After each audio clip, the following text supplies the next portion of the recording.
नागपुरातील कस्तुरचंद पार्क मैदानामध्ये 200 फूट उंच ध्वजस्तंभाचा लोकार्पण सोहळा हा मुख्यमंत्री देवेंद्र फडणवीसांच्या हस्ते पार पडतोय। या ध्वजस्तंभावरती विशाल भारतीय राष्ट्रीय ध्वज हा फडकवला जातोय आणि नागपूरमधली ही दृश्य आपण पाहतोय।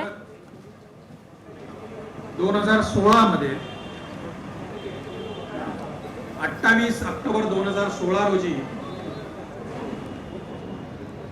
तेव्हाचे आणि आताचे केंद्रीय मंत्री नागपूरचे खासदार नितीनजी गडकरी यांच्या हस्ते या ध्वजस्तंभाचं भूमिपूजन झालं होतं।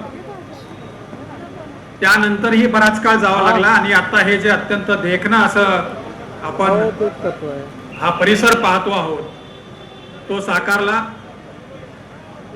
अनेकांना या ठिकाणी आल्यानंतर प्रश्न पडला असेल की हे या स्तंभांवरती वेगवेगळे शहराची नावं कशी लिहिली आहे, याच्या मागची संकल्पना काय आहे।